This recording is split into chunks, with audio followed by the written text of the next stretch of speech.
Breaking news! Ang OCD ay itinanggi ang pagdating ng banayagang kagamitan ng militar Manila.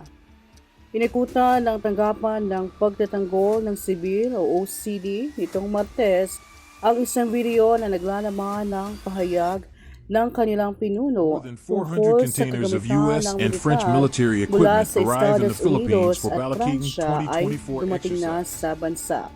Iginiit sa pahayag ni Undersecretary Ariel Nepomuceno na natuklasan ng OCD sa isang video ang na-publish online na nag-uulat ng pagdating ng kagamitang militar mula Estados Unidos at Pransya sa Pilipinas.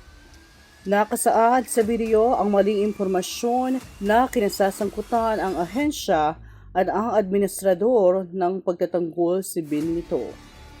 Ilinaw rin ito na si Nepomuceno ay hindi ang commandant ng Philippine Marine Corps at walang pahayag na inilabas mula sa kaniya o mula sa ahensya ukol sa bagay na iyon na hindi saklaw ng kanilang kapangyarihan.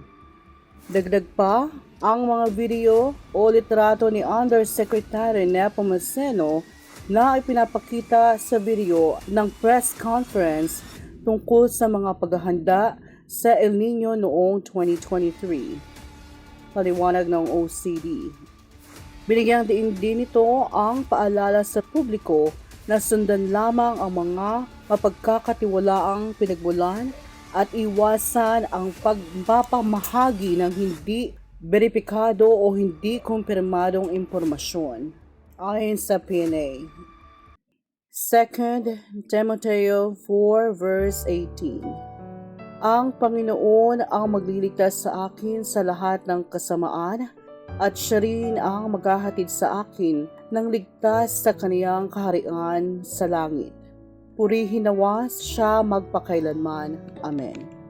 For more contents and news like this, subscribe to our YouTube channel and click the notification bell.